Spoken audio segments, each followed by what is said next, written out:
ይሄ ቪዲዮ ከ8 ወር በፊት ተለቆ የነበረ ሲሆን ቪዲዮ ላይ በነበረበት የድምጽ ችግር ምክንያት ድጋሚ የተለቀቀ ቪዲዮ ነው። ላይክ እና ሰብስክራይብ ማድረግ እንዳይረሳ።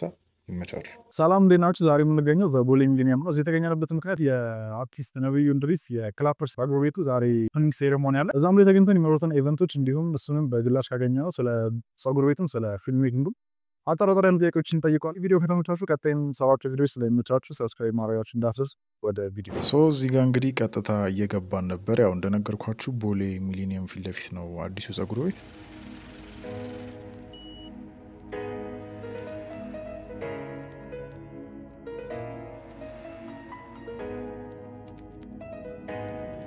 ታዲያ እንደገባንም ነባና ዜድን በር ላይ ቆመው አገኘናቸው።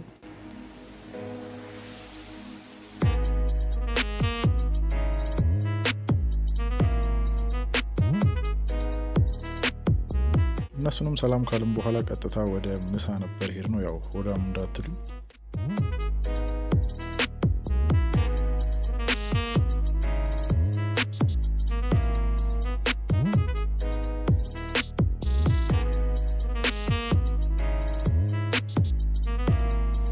ከምሳ በኋላም ያው የማይቀረው ቡና አለ። እሱ እንደጠጣን ውስጡን ገብተን ማየት አለብን ብለን ገባን።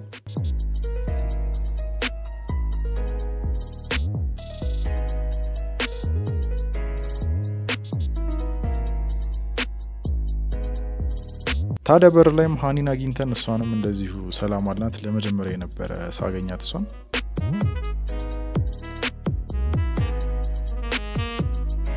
ውስጡንም እንግዲህ እንደዚህ ዞሮ ዞሮ አድርጋ አሳየችን። እያንዳንዱ እዛ ጋር የምታያቸው እቃዎች በምክንያት ነበር የተቀመጡት።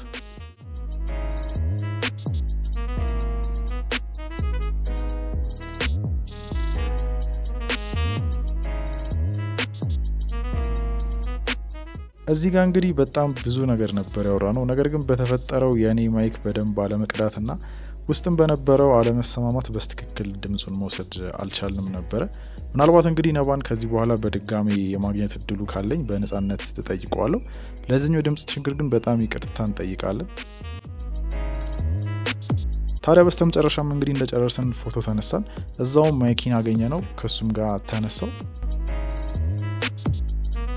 ታዲያ እኔ በስተመጨረሻ ላችሁ የምፈልገው ነገር ያው እስካሁን ስለ ሁለተኛው ጸጉር ቤት በደንብ ሰምታችኋል። ያላያችሁት ሰዎች ግን እየሄዳችሁ ተቆረጡ። በጣም አሪፍ ጸጉር ቤት ነው እንደምታዩት። በቀጣይ ቪዲዮስ ካገኛችሁ እንግዲህ ይመቻችሁ።